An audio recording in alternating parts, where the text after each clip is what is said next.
Bismillahirrahmanirrahim. Mari kita lanjutkan pembacaan kitab Fathul Mu'in. I'anah ya. I'anatul Thalibin Hasyiah Fathul Mu'in. Ini kita sudah sampai di kata ayya umma ini ya. Ini sebenarnya masih muqaddimah ini. Bismillahirrahmanirrahim. Qauluhu ayya umma. Kalimat di Fathul Mu'in yang berbunyi ayya umma. Al-masdaru al-munsabaku min an wal fi'li. Ini komanya mestinya di sini ya. Komanya salah. Maf'ulun khalin li as'alu. Jadi kata ayya umma ini kan annya namanya masdariyah ya. An masdariyah itu ya huruf an ini beserta dengan fi'ilnya itu dimaknai masdar ya. Jadi an beserta fi'il setelahnya ini dimaknai masdar dan menjadi maf'ul kedua bagi kata as'alu. Karena sebelumnya kan ada kata as'alu ya.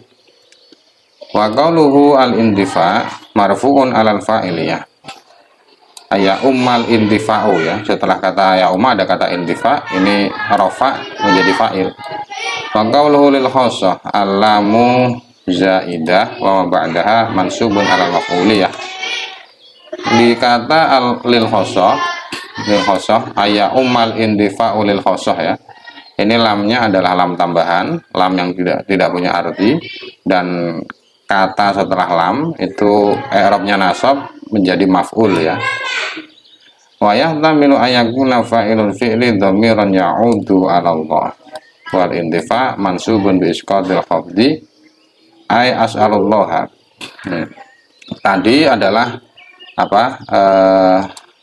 versi pertama ya. Jadi i'rab itu sebenarnya boleh beberapa versi. Maksudnya kalau kita mengi'rabi satu kata kemudian dengan pikiran kita lalu menyalahkan yang lain itu ya tidak selalu benar, karena i'rab itu bisa beberapa versi ya. Versi yang pertama tadi ya ayya umma menjadi fi'il, al-indifa ini fa'il, kemudian al-khossah ini maf'ul bih ya, ini versi pertama.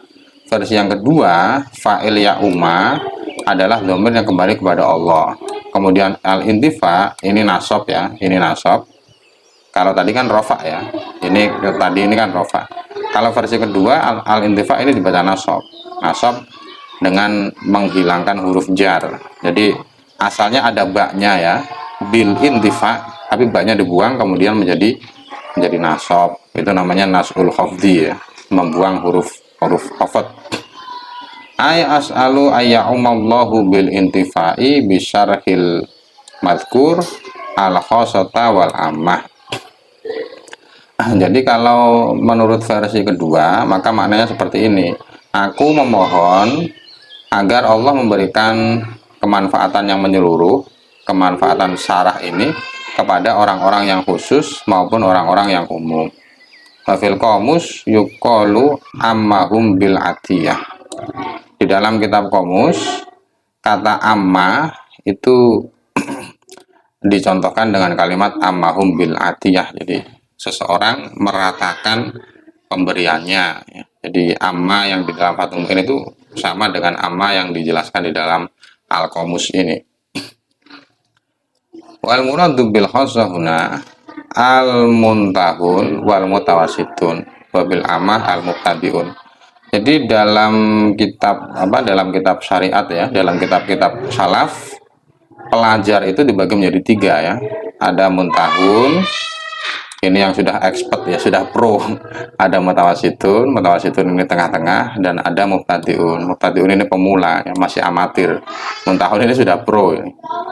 Jadi yang dimaksud dengan kata khossah dalam Fathul Mu'in mencakup dua ini, muntahun dan mutawasitun. Yang dimaksud dengan amah adalah mubtadiun ini yang masih belum terlalu paham tentang fikih. Qauluhu al-firdaus fi daril aman. Kalimat al-firdaus Fidal aman dalam Fathul Mu'in hiya al-jannah, yang dimaksud adalah surga. Wahya mustamilatun ala sab'i jinan. Surga itu jumlahnya ada 7. Jadi kata jannah itu mencakup 7 surga. Afdhaluha wa awsatuhal firdaus. Ini di Bajuri sudah lewat ya pembahasan ini ya. Sama persis dalam kitab Bajuri. Surga yang paling utama dan yang berada di tengah-tengah itu adalah surga Firdaus. Jadi surga itu bersampingan tempatnya, tidak seperti neraka. Kalau neraka itu kan bertingkat-tingkat ya, bertingkat-tingkat. Kalau surga tidak bertingkat-tingkat, berdampingan.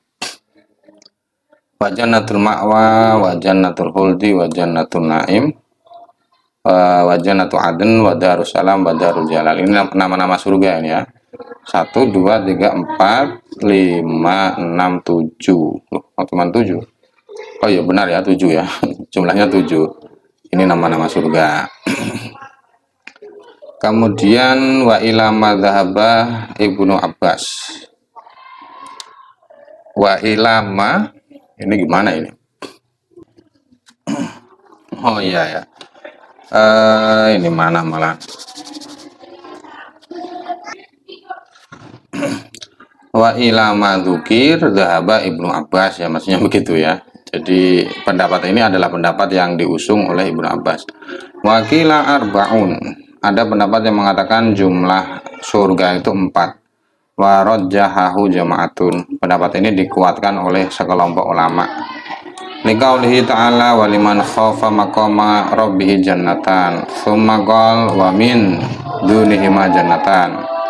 Pendapat kedua ini berdasarkan dari firman Allah, bagi orang-orang yang takut kepada kedudukan Tuhannya, dia berhak mendapatkan 2 surga.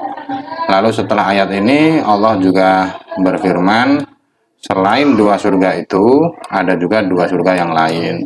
Jadi dalam surat Ar-Rahman ini ada 2 kali kata jannatan ya. Ini 2 dan ini 2. Artinya surga yang kedua ini tidak sama dengan surga yang pertama.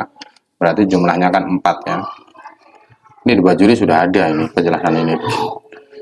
Wa qauluhu innahu ila akhirih yahtamilu ayyakuna bi fathil hamzah ala hadfi lamil illah wa yahtamilu ayyakuna bi kasriha ala anha jumlatun musta'nafah sikot li bayani sabab alhamilahu ala su'alillah. Jadi kata innahu ini hamzahnya boleh 2 harokatnya, boleh berharokat kasrah, boleh juga fathah ya. Kalau kita mengharokati fathah, sebelum hamzah ini sebenarnya ada lam ya, ada lam yang dibuang, lam yang menjadi alasan. Jadi kalau kita mengharokati fathah itu maknanya sama seperti li annahu, lamnya dibuang. Kalau kita mengharokati kasroh, maka kalimat innahu ini adalah jumlah pertama. Jumlah pertama maksudnya jumlah yang baru ya, jumlah yang baru yang tidak ada hubungannya dengan sebelumnya. Namun jumlah ini disebutkan untuk menjelaskan sabab yang mendorong musonif untuk meminta Allah ya. Jadi musonif kan meminta Allah supaya Allah memberikan kemanfaatan kitab ini, yaitu pendorongnya. Pendorong musonif meminta kepada Allah. Kemudian wa qauluhu akramu karim wa arhamur rahim ay min kulli karim wa min kulli rahim. Jadi sebenarnya sebelum kata karim ya, ini kan karim ya, ada 2 kata, ada makna 2 kata. Jadi Allah itu zat yang paling dermawan, paling mulia di antara makhluk-makhluknya yang mulia, dan paling memiliki belas kasihan, paling memiliki kasih sayang daripada makhluk-makhluknya yang memiliki kasih sayang. Fahudifa min kullin ihtisaron. Jadi kata min kullin ini dibuang ya untuk meringkas kata. Wa udifa af'ala ilama ba'dahu. Jadi mestinya kan akromu ya, bukan mestinya, sebelumnya kan akromu min kulli karim ya. Ini min kullinya dibuang ya. Min kullinya ini dibuang, kemudian kata akromu langsung disambung dengan karim sehingga jadinya ini akromu karim.